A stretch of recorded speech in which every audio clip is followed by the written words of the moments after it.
ഈ മാസത്തെ ശമ്പളം കിട്ടിയപ്പോൾ പതിവ് പോലെ ഞാൻ ഇത്തിരി അരി സാമാനം വാങ്ങിച്ചുകൊണ്ട് മാത്തന്റെ വീട്ടിൽ വന്ന് കയറി. എന്റെ ദേവരാജ, നമ്മുടെ ആഭ്യന്തരമന്ത്രി എന്ന് പറയുന്ന തെണ്ടി ഏതൊരു ചതിയായി. അയാൾ അവന് പാരോള് കൊടുത്തടാ മാത്തന്. എന്നിട്ടെന്ത്? അവൻ എന്നെ ഒരു മുറിയിലിട്ട് പൂട്ടി വെച്ച് ടിക്കറ്റ് വെച്ച് നാട്ടുകാരെ കാണിക്കുവോ. ഡിപ്പാർട്ട്മെന്റിൽ അറിഞ്ഞ എന്റെ ഗതി നിനക്കറിയാലോ. കോട്ടമല പെരുന്നാളിന് നടന്ന സംഭവങ്ങളൊക്കെ നീ മറക്കണം ദേവരാജ. അല്ലെങ്കിൽ തന്നെ മറക്കാൻ എന്തിരിക്കുന്നു. അടി മുഴുവൻ ഞാനല്ലേ കൊണ്ടത്. ഈ കത്ത് കിട്ടിയാലും ഇല്ലെങ്കിലും നീ ഉടനെ ഇവിടം വരെ വന്ന് എന്നെ രക്ഷിക്കണം പ്ലീസ്. അമ്മാവൻ കൊണ്ട് ചോദിക്കണല്ല, കൊച്ചു വിച്ചാത്തി വല്ല എടുക്കണ. മാത്രം എന്തെങ്കിലും കൊണ്ടുവരാതിരിക്കൂടാ.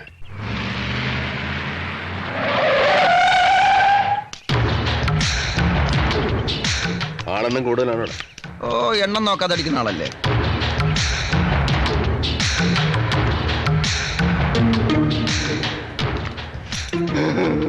ഹലോ, മിസ്റ്റർ മാത്യുവിന്റെ വീട് തന്നെയല്ലേ? ഏത് മാത്യു? മണ്ടരി മാത്യു. മണ്ടരി. ആ, അത് ഞാനാ. നീ ഏതാ? ഞാൻ അച്ചു. നിന്നോടല്ല പറയാൻ ചേട്ടാ. ആരുടെയെങ്കിലും കയ്യിൽ നല്ല വീതിയുള്ള ഈരടത്തോർത്തുണ്ടോടേ. ടർക്കി ആയാലും മതി, നല്ല വീതി വേണം. പുതിയതാവണമെന്നില്ല, പഴയതായാലും മതി. യൂസ് ചെയ്തതേ ഹോളുണ്ട്, കുഴപ്പമുണ്ടോ? പണ്ടൊക്കെ ചട്ടമ്പിമാരെന്ന് പറയുമ്പോ തലയൊരു കെട്ട് കാണുമായിരുന്നു. ഇപ്പൊ പരിഷ്കാരം കയറി മൂത്തുമത്ത് തലക്കെട്ട് കാണേ പഞ്ചാബി പോണം. പഞ്ചാബി ഹൗസ് കാണണം. നീ അണ്ടർ ഇട്ടിട്ടുണ്ടോ? ഞാനത് ഉപയോഗിക്കില്ലെന്ന് മാഷിന് അറിയില്ലേ? നിന്നോട് അല്ലടേ. ഏതാ എനം? ഷഡ്ഡിയ അല്ല, ബെർമുഡ. അയ്യോ, പരിഷ്കാരം എന്ന് കേട്ടോ. നല്ല ഇറക്കം കൊണ്ടോടെ, നാറ്റിക്കരുത്. എന്തിനാണ്? അതെ, രണ്ടറ്റവും കൂട്ടി തയ്ച്ചിട്ടേ ഒരു 10 കിലോ അരി മേടിക്കാനാ. ഇതേ നല്ല ഒന്നാന്തരം ഉണ്ട. ഇതിങ്ങനെ ചെളിയിലിട്ട് ഉരുട്ടിയാലേ ഇവന് പണിയാവും. മണ്ടരേശൻ, ഒന്നും ഇങ്ങോട്ട് വന്നേ, ഒരു സുകാര്യം പറയാനാ. എന്നിട്ട് പോയിരുന്നു കളിച്ചോ.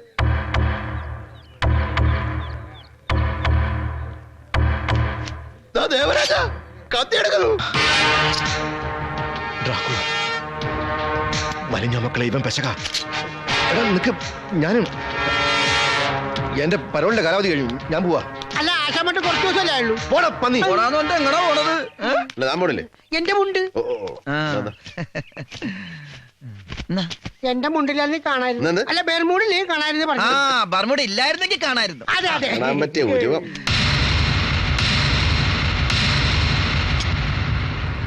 ലില്ലിമുളം കാടുകളിൽ വല്ലവരും പാടി വരും തെന്നല്ലേ, സ്പാൻഡർ തെന്നല്ലേ. മണി 10 അലാറടിക്കാത്ത എന്ത്? വീണേനെ. ആശാനെ, മണി 10 അലാറടിച്ച് എഴുന്നേക്ക്. അലാറ നിർത്തറ തെണ്ടി. തന്തൊക്കെ വിളിക്കരുത്. നിന്നെയാടാ തെണ്ടി എന്ന് വിളിച്ചത്. അപ്പൊ ഇന്നലെ പറഞ്ഞ എന്റെ തന്തയുടെ തണ്ടിന്ന്. അച്ചു, നീ മേടിക്കും. അലാറം കൂടിയാ. ദൈവമേ, ഈ ടൈമിൽ തന്നെ തല്ലി ഉള്ളിക്കും.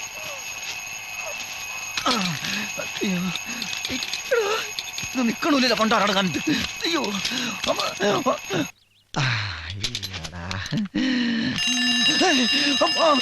അയ്യോ, ഇതെന്ത് ചെയ്യും? അലാറം. ദൈവമേ, അയ്യോ, ഇവനെ ഞാൻ ഇന്ന് കൊല്ലും. ഞാൻ ഇന്നലെ അത്താഴപ്പക്ഷി കിടന്നവനാ. ഞാനും ബിരിയാണി അല്ല തിന്നത്, വായു തന്നെയാണ്. നിനക്കത് മതി. ഞാനേ മേലടങ്ങി പണിയെടുക്കുന്നവനാ. നേരം വല്ല അകത്തോട്ട് ചെന്നില്ലെങ്കിലേ തല കറങ്ങും. ആ കേശവളിയുടെ പറ്റി തീർക്കാത്തോണ്ട് ചായക്കടലിട്ടും പോകാൻ മേല. എന്നാ പിന്നെ വിശപ്പ് തീർക്കാൻ എവിടെയും കിടന്ന് ഉറങ്ങാന്ന് വെച്ചാൽ ഒടുക്കത്ത ഒരു അലോറം. അയ്യോ, എന്റെ പൊന്നു സാറേ, ഒന്നും മനഃപൂർവ്വമല്ല. ഈ എരണം കെട്ടവൻ ഒറ്റ ഒരുത്തം കാരണമാണ്. ഇവൻ ഏറൊഴിഞ്ഞു കളഞ്ഞില്ലേ? അത് കൊള്ളാം. എന്നിട്ട് ഞാൻ തല പൊളിച്ച പോലെ സർക്കാർ ആശുപത്രിയിൽ തിന്നെ കിടന്നിട്ടല്ലേ? ദേ, ഉന്നില്ലാത്തൊരു എറിയാൻ നിൽക്കരുത് മാഷേ. പട്ടിക്കിട്ട് ഞാൻ പട്ടി വീടും. അല്ലെ പോത്തിന്റെ തലക്കെട്ടല്ലേ കൊള്ളുണ്ട് അല്ലേ സാറേ? ദേ കണ്ട, കാലിട്ടി വിട്ടു കണ്ട. വർഗീസ് അച്ഛന്റെ ഗ്യാരണ്ടിയിലാ തനിക്ക് ഞാൻ ഈ ലോൺ തന്നു. ഇതിപ്പോ 5 ഇൻസ്റ്റാൾമെന്റ് ഡ്യൂ ആയി. ആസ് പെർ റൂൾസ് ഞങ്ങൾ ഗ്യാരണ്ടിയറെ വിവരം അറിയിക്കും. എന്നിട്ടും ഡെവലപ്മെന്റ്സ് ഒന്നും ഉണ്ടായില്ലെങ്കിൽ നിങ്ങൾ ഗുണ്ടാകളെ വിട്ട് വണ്ടി പിടിക്കും. ഇത് ഞങ്ങളും കുറെ ചെയ്തിട്ടുള്ള സാറേ, ഇല്ലടാ. പിന്നെ സാർ ആരെ ഒന്നും അറിയിക്കണ്ട. അനാഥാലയത്തിലൂടെ അരിമേടിക്കാൻ ഗതിയില്ലാത്ത അങ്ങേരെ ഇനി ഇതും പറഞ്ഞ് ടെൻഷൻ എടുപ്പിക്കണ്ട. 15 ഗഡു ഞാൻ കൃത്യമായിട്ട് അടച്ചിട്ടുണ്ട്. ഇനി 5 ഗഡു മാത്രമേ ഡിഫാൾട്ട് ഉള്ളൂ. അത് ഞാൻ ഒരാഴ്ചക്കുള്ളിൽ അടച്ചിരിക്കും. ഏറിപ്പോയ 2 ആഴ്ച ഉറപ്പ്. 2 ആഴ്ച ഒന്നും ആകൂല സാറേ, കൂടി വന്ന 2 മാസം അല്ലേ?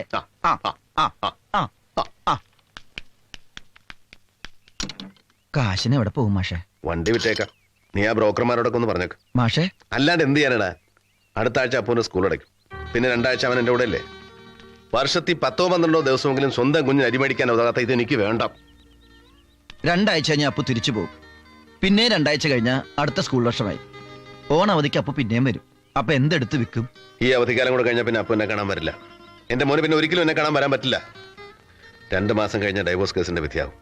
അത് കഴിഞ്ഞാൽ രഘുവും നന്ദുവും തമ്മിലുള്ള വിവാഹം നടക്കും. പിന്നെ ഒരിക്കലും അപ്പു എന്നെ കാണാൻ പറ്റില്ല. അവൻ സമ്മതിക്കല രഘു. അപ്പു 2 പേരുടെ കൂടെ നിന്നോളാൻ കോടതി വിധി ഉള്ളതല്ലേ? ആ വിധി നടത്തിക്കിട്ടാൻ ഞാൻ എൻ്റെ കുഞ്ഞിനെ പിന്നെയും കോടതി കയറ്റണ്ടേ? അത് വേണ്ട. എനിക്ക് അവന്റെ ഭാവിയാ വലുത്. എന്റെ സെന്റിമെന്റ്സ് അവന്റെ നാശത്തിനാവരുത്. ഞാൻ ഒഴിഞ്ഞു പോയേ പറ്റൂ. എങ്ങോട്ട്? ദൂരെ എവിടേക്കെങ്കിലും. കാണാമറയത്ത്. അല്ലെങ്കിലേ അപ്പു തേടി വരും. അവന് വരാൻ പറ്റാത്തൊരു സ്ഥലത്തേക്ക്. നീ കയറ്.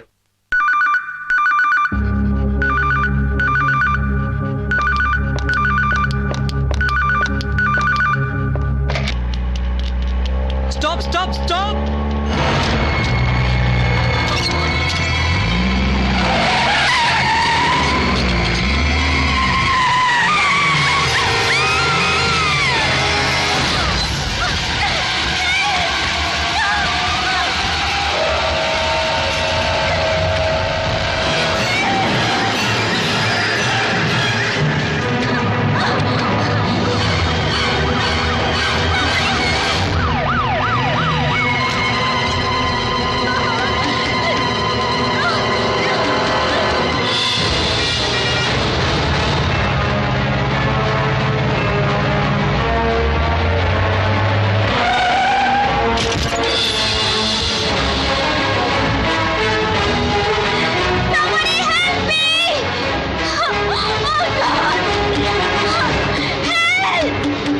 വണ്ടി ബാക്ക്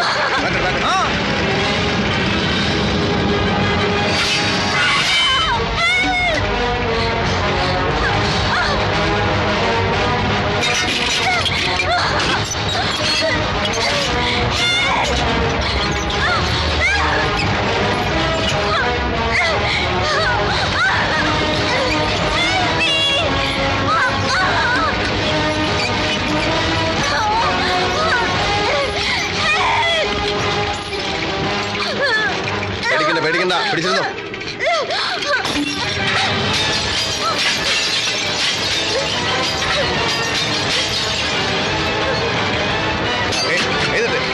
പിടിച്ചോ.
ഉടനെ വിളിക്കാം. ശരി.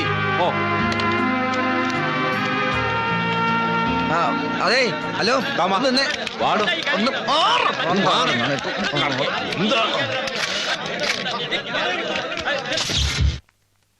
ഈ ബ്ലഡ് കൊടുത്ത കാശ് കിട്ടില്ലേ മാഷേ? ഞാൻ ശങ്കർ, ജമിനിയുടെ മാനേജരാ. ചോദിക്ക് കാശ് പിടിക്ക്. Sure, I'll take care. Okay, thank you. ആ ദേവരാജൻ കാണണമെന്ന് പറയണു. ആ, വിളിക്കൂ. ശരി.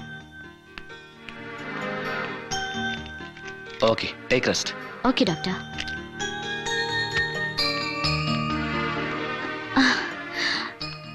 എന്താ മാഡം ഇത്? ഒരാഴ്ച കൂടി റെസ്റ്റ് വേണമെന്ന് പറഞ്ഞു തീർന്നില്ല. ആരത്? ദേവരാജൻ, എന്റെ ജീവൻ രക്ഷിച്ച ആളാ. ഓ, ക്രെയിൻ സർവീസ്. വന്നു, കണ്ടു, ഗുഡ്. സംസാരിക്കരുത്, സംസാരിപ്പിക്കരുത്. ശങ്കർ, നിങ്ങൾ ശ്രദ്ധിക്കണം. സർ. ഒക്കെന്ന് കിട്ടുന്ന ശവമാണെ 500 രൂപ കൂടുതൽ കിട്ടും. ബിസിനസിന്റെ വശത്തോട് നോക്കുമ്പോൾ ആള് തട്ടിപ്പോകുന്നതാ ഞങ്ങൾക്ക് ലാഭം. എന്നാലും ഇവരൊക്കെ ഇങ്ങനെ അംഗഭംഗമില്ലാതെ ജീവിക്കുന്നത് കാണുമ്പോൾ ഈ കാഴ്ച തന്നെ വലിയൊരു റെമ്യൂണറേഷൻ അല്ലേ ഡോക്ടറെ? വർഗീസ് അച്ഛൻ പറയുന്ന പോലെ തമ്പുരാന്റെ അക്കൗണ്ടിൽ നമ്മുടെ പേരിൽ നല്ലൊരു തുക ക്രെഡിറ്റ് ആവും. നിങ്ങൾ പോയിക്കോ, ഞാൻ ഇച്ചിച്ച് പിരിവൊന്നും വന്നതല്ല. ആരാ വർഗീസ് അച്ഛൻ? എന്റെ ബോസാ. എന്തായാലും ഇങ്ങനെ നല്ല ജീവനോടെ കണ്ടത് സന്തോഷമുണ്ട് പെങ്ങളെ. നാളെ മറ്റന്നാളെ പോകാന്നല്ലേ പറഞ്ഞു? നന്നായി. ഇനി സിനിമ കാണുമ്പോൾ പ്രത്യേകം ശ്രദ്ധിച്ചോളാം. ഇനി ബോറായാലും കൂവല്ല, കൂവിക്കേ. ഓട്ടെ ശങ്കർ, ദേവരാജ, ഇത് ഞങ്ങളുടെ സന്തോഷത്തിന്. അപ്പൊ എനിക്ക് സന്തോഷിക്കണ്ടേ ശങ്കർ സാറേ? പറഞ്ഞു കേട്ടതുപോലെ നിങ്ങളുടെ പ്രൊഡ്യൂസർ അത്ര കഞ്ഞൊന്നുമല്ല. ചെയ്ത ജോലിക്കുള്ള കൂലി അയാളാണ് പൈ തീർത്തു തന്നത്. ഇത് കൈക്കൂലിയാ. ഇത് വാങ്ങിക്കാതിരിക്കുന്നതാണ് എന്റെ സന്തോഷം. കറുപ്പിനഴക് ഓ വെളുപ്പിനഴക് ഇതാരിത്? വറീച്ചനോ? എടാ വേ, ഞാൻ മനസ്സുകൊണ്ട് വരിക, എനിക്കെല്ലാം മറക്കണം. നിന്റെ ഈ വാട്ടർ പ്രൈസ് ഉണ്ട്. എനിക്കങ്ങനെ സ്ഥിരം കഴിപ്പൊന്നുമില്ല. തന്നെയല്ല, ഇവിടെ മേടിച്ചു വെക്കുന്ന പതിവ് തീരെയില്ല. ഇത് തൊഴിൽശാലയല്ലേ? സരസ്വതി വിളയാടുന്ന സ്ഥലം. എവിടെ? സരസ്വതി എന്ന് പറഞ്ഞാ ദേവി. എടാ, വിവരവും വിദ്യാഭ്യാസം ഉള്ളിടത്താ സരസ്വതി. അവർക്ക് ഇവിടെ എന്ത് കാര്യം? അച്ഛന് എന്ത് പറ്റി? ലോഹ എവിടെ? ലോഹയിലെ വണ്ടിയുടെ പെട്ടിക്കാത്തിരിപ്പുണ്ട്. അതെന്തിനാ ഊരിയെ? കത്തോലിക്ക സഭയെ നാറ്റിക്കാണ്ടിരിക്കാൻ. സ്ഥിരമായിട്ട് ഊരിയോ? ടെമ്പററി. ചുമ്മാ ഇരിയെടാ. അടിക്കില്ലേ? അച്ഛൻ കെമിക്കൽ അടിച്ചിട്ടുണ്ടോ? കെമിക്കലാ? ഞാൻ ഒരു തെങ്ങും കള്ള് കുടിച്ചു. അതാ ഞാൻ പറഞ്ഞ ഒരു ഷാപ്പിലും കള്ളില്ല, മുഴുവൻ കെമിക്കലാ. ഓ, അച്ഛൻ ഒറ്റ അല്ലല്ല, നിന്റെ ശിങ്കടിയും കൂടെ ഉണ്ടായിരുന്നു. അച്ഛോ? ആ, എന്നിട്ട് അവനോടെ? അവനെ ശകലം പണിയില്ല. എന്ത് പണി? വാള് പണി. എന്നിട്ട് പണി തീർന്നില്ല. പക്ഷെ എനിക്ക് അതും പാടില്ലല്ലോ, അതാ ഇങ്ങോട്ട് കയറി വന്നത്. ഓ, അത് ശരി. 1200 കിലോമീറ്റർ വണ്ടി ഓടിച്ചു വന്നത് വെള്ളം ഒടിച്ച് വാളുപണിയാ? എടാ പരമ പൂ. എടാ, മിനിഞ്ഞാത്ത പത്രം കണ്ടപ്പോ അനാശാലയിലെ കുഞ്ഞുങ്ങൾ സന്തോഷത്തോടെ ഓടി എന്റെ അടുത്തോട്ട് വന്നിട്ട് പറയുക, അച്ചോ അച്ചോ, ദേ സിനിമാ നടി ജമിനി വണ്ടി ഇടിച്ച് കുഴി കിടക്കുന്നു, നമ്മുടെ ദേവരാനങ്ങളെ രക്ഷപ്പെടുത്തിയത് അങ്കിളിന് ഒത്തിരി കാശ് കിട്ടി കാണും, ഞങ്ങൾ ഈ ഗോതമ്പ് ദോശയും ഉണക്കക്കപ്പയും നിന്നും അടുത്തു, ഒരു ബിരിയാണി സദ്യ മേടിച്ചാൽ അങ്കിളിനോട് പറ. അപ്പൊ ഞാൻ പറഞ്ഞു, എന്റെ പൊന്നുമക്കളെ, ബിരിയാണി സദ്യ നമുക്ക് വേണ്ട, ഒരാഴ്ചയെങ്കിൽ ഒരാഴ്ച നല്ല നെല്ലുകുത്തിയരുടെ കഞ്ഞി വെച്ച് തരാം, അതിനുള്ള കാശ് അവനോട് ഞാൻ മേടിച്ചോളാമെന്ന്. അങ്ങനെയാടാ പുല്ലേ ഓടിപ്പാഞ്ഞ് ഇങ്ങോട്ട് വന്നത്. പക്ഷേ ദേവരാജ, ഷാപ്പും പടിക്കൽ എത്തിയപ്പോ അച്ചു എല്ലാ കാര്യം എന്നോട് പറഞ്ഞു. അത് കേട്ട് ഞാൻ തകർന്നു പോയടാ. എടാ, അവളോട് കാശ് വേണമെന്ന് പറയാൻ നീ ആരാടാ? മൈസൂർ രാജാവിന്റെ കൊച്ചുമോനോ? വേലക്കൂലി അവര് തന്നു, പിന്നെ എച്ചിച്ച് മേടിക്കാന്ന് പറഞ്ഞാൽ നമുക്കൊക്കെ ഒരു നാണമില്ല. നിനക്ക് നാണം കാണും. 100 വയറ് നിറയ്ക്കുന്ന പ്രാരാബ്ധക്കാരനാ ഞാൻ. എടാ, ആരാണ് പണിതിട്ട കൊട്ടാരം പോലത്തെ കെട്ടിടം മാത്രമേ ഉള്ളൂ. എനിക്ക് നാണമില്ലടാ. ഞാൻ നാണിച്ചാലേ എന്റെ കൊച്ചുങ്ങൾക്ക് വിശക്കും. എന്റെ കുഞ്ഞുങ്ങളുടെ അരിക്കാച്ചിന് വേണ്ടി ഏത് ചെറ്റത്തരവും ഞാൻ കാണിക്കും. ആരാ ഇവൻ? ശങ്കരൻ വാനേര. Hello mister Devarajan. Hello father Varghese. Hello mister Shankar, thanks. ഇനി ഇതുപോലത്തെ ആവശ്യം വരുമ്പോ ഞാൻ മദ്രാസിലേക്ക് വരാം. ഇപ്പോൾ നമ്മൾ പരിചയക്കാരായല്ലോ. Card please. So mister Devarajan, ധൈര്യമായിരിക്കേണ്ട സമയമാണിത്. ദൈവം നിങ്ങളെ കൈവിടില്ല. ഓപ്പറേഷൻ വിജയ ഹോസ്പിറ്റലാണെന്നല്ലേ അതെ, പറഞ്ഞു? ഡോക്ടർ ചെറിയാൻ നല്ല ഡോക്ടറാ. പിന്നെ മദ്രാസിലെത്തിയാൽ ഉടനെ വിളിക്കണം. ഏത് സഹായത്തിനും ഞാൻ ഉണ്ടാവും. Best of luck. താങ്ക്സ്. ശരി. തെണ്ടി പെരുങ്കൊക്കെന്ന് ജീവൻ രക്ഷിക്കാൻ 20,000 തൂമ്പ. കിട്ടിയതാവട്ടെ. അടുത്ത ആഴ്ചയിലെ അപ്പു വരുന്നത്. നിങ്ങളൊന്ന് അടിച്ചു പൊളിക്ക്. എന്റെ പ്രസന്റ്. പിന്നെ ഇതെനിക്കല്ല, അരിക്കടക്കാരനാ. അവന് കച്ചവടം കൂടിയാ പിന്നെ നെറിയില്ല, പറ മാത്രമേ ഉള്ളൂ. അച്ഛൻ ജമിനിയെ കണ്ടല്ലേ? കണ്ടു. അച്ചു പണി തുടങ്ങിയപ്പോഴേ ഞാൻ ആശുപത്രിയിലേക്ക് വിട്ടില്ലേ. മോശമായിപ്പോയി. അതേടാ, ഞാൻ മോശക്കാരനാടാ. എന്റെ കാശിങ് വന്നേ. ആഹാ, അയാളെന്താ ഹോസ്പിറ്റലിലെ കാര്യം പറഞ്ഞു? എടാ വേ, സിറ്റുവേഷൻ ഒന്ന് കുടിപ്പിക്കാൻ വേണ്ടി ഞാനൊരു സ്ഥിരം സിനിമാ നമ്പർ ഇട്ട് നോക്കിയതാ. നിന്റെ ഹാർട്ട് പോക്ക ബൈപ്പാസ് സർജറി വേണമെന്നൊരു കാച്ചി. പക്ഷെ വേണ്ടായിരുന്നു. ഈ സൂക്കേട് സെന്റിമെന്റ്സിനൊക്കെ പഴയ പോലെ മാർക്കറ്റിൽ ഇടാവേ. ട്രെൻഡ് മാറിപ്പോയില്ലേ? മന്മദരസ വണ്ടിയെന്ന് പറ.